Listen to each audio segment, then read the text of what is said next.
Magandang umaga, ngayon po ay araw ng Biyernes, July 12, 2024. Update po muli sa lagay ng panahon.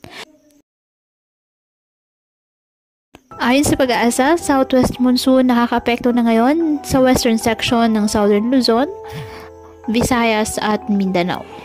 ITCZ naman nakaka-apekto sa ilang bahagi ng Mindanao. Ngayong araw, ang Palawan, Occidental Mindoro, Western Visayas, Zamboanga Peninsula, Misamis Occidental at Lanao del Norte asahan ng maulap na halangitan na may kalat-kalat na pag-ulan at thunderstorms dahil po sa nasabing habagat.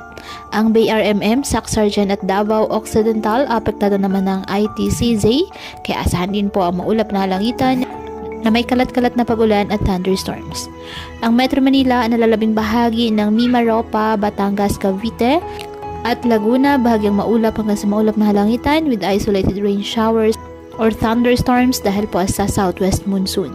Ang nalalabing bahagi ng ating bansa, apektado ng mga localized thunderstorms.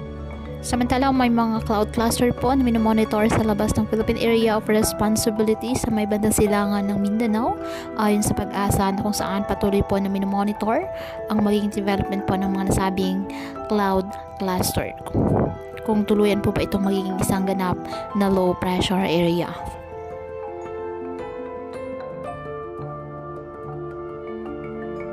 Kaya patuloy pa rin po natin na pinag-iingat ang ating mga kababayan sa banta po ng mga posibilidad ng pagbaha at pagguho ng lupa, lalo na kapag may malalakas na ulan.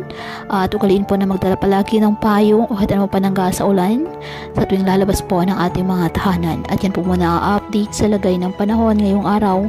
Muli patuloy po tayo na mag-ingat at palaging tandaan, God loves you. Stay safe and God bless.